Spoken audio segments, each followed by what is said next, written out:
just come to the conclusion, first of all, that the subject is not the body-mind. Yes. First, that it's not the body, and then ultimately, as we observe our thoughts and feelings and sensations and all that, if I'm observing it, it can't be me. And then you come to this conclusion, which sounds very simple, that as consciousness, we can't be limited by definition, because if we could see the boundary of consciousness, it would then be observable and therefore could not be us, because we are observing. Now, the implication of what you're saying here is the thing that maybe doesn't begin to sink in until you really start to experientially look at this. This is the point where maybe what we were talking about before, that there's an intellectual understanding. You can take this so far in your thinking and you can say, okay, consciousness is not limited. But my experience of myself, my feeling experience of myself and life, sure feels like I'm sitting inside this body dealing with problems that are appearing all around me at all times. So what's going on? If we arrive at the conclusion that we've just arrived at, and we're sure that we've arrived at this conclusion that consciousness is undoubtedly present and yet not limited or personal, if we've arrived at that through our own experience, as we have, and not just bought the idea because we've heard it already, but if we really see clearly from our own experience that's the case, we can then experiment with our experience to see how this consciousness, or even if this consciousness, is affected by the changing nature of appearances.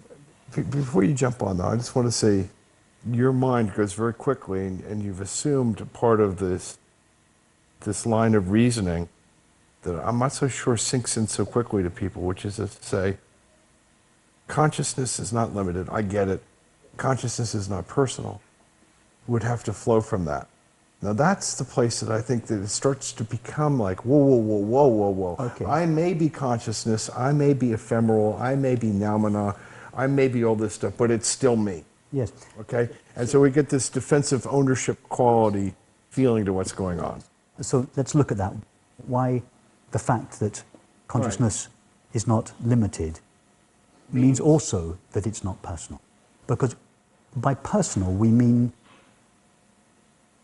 belonging to the person. And that which defines the person is this particular body and this particular mind, and the mind being a collection of thoughts and memories and desires. And so how can we establish in our experience that consciousness is independent? We've established in our experience that consciousness is what we are.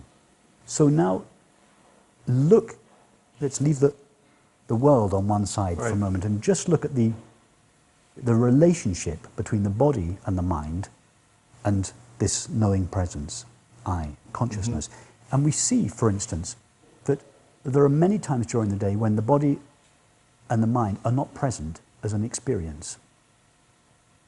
And yet I, this consciousness, doesn't disappear. For instance, in a dream, the mind is present, but the body is simply not present. Of course, I know the objection to that is that, oh, well, the body was actually, it was there, it was lying in the bed because so-and-so saw it. But we're just sticking just with experience. The body is not experienced, and by the body we mean visual perceptions if our eyes are open, and bodily sensations. Neither of these are present in a dream. So we have the direct experience on a regular basis that I remain as I am, consciousness remains as it is, and that what we call the body comes and goes. Consciousness itself is not affected in any way by the coming and the going of the body. We also experience moments when the mind is not present, when, for instance, there are no thoughts present, or when there are no images. Our experience in that moment may consist of sense perceptions or bodily sensations. There may be no thinking, there may be no mental imagery going on. Exactly the same is true of that state, that consciousness remains exactly as it always is. Right. So the appearance and disappearance of thoughts and images, which we call the mind, and bodily sensations, which we call the body, they come and go to this consciousness. They come and go in the same way that objects come and go in this room. Mm-hmm. Now, it's only when consciousness identifies itself, by which I mean when consciousness thinks and feels, I am this little sensation, or this cluster of sensations, or this group of thoughts, that consciousness seems to undergo the changes that the body and the mind undergo. And therefore, when the body and mind disappear, consciousness, because it's welded itself, it's so completely identified itself with the body-mind, it feels that it goes wherever the body-mind goes. That is not true any more than the space in this room moves or changes when the furniture moves and changes. The space was here before this room was full of furniture. In fact, the space was here before the house was built. The house was built, the space remained exactly the same. It appeared to take the shape of the room, but when the house is taken down one day, the space will remain exactly as it always is. And it will become obvious then that it was always there and that it never took the shape of the room. It appeared to take the shape of the room. Exactly the same thing. When the furniture comes in, what happens to the space? Absolutely nothing. It just remains as it is. Like consciousness, it accommodates everything that appears. It says yes, 100% to everything. It embraces everything. But it is at the same time totally unaffected by it.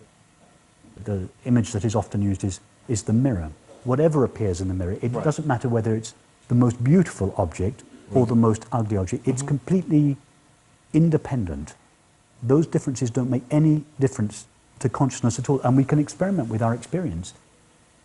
For instance, take a very pleasant, positive thought, a beautiful thought, a positive thought.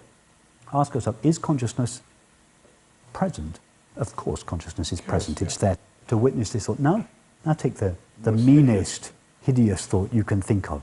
And does that which is aware of this evil thought, does it change at all? No, it's completely independent. Right.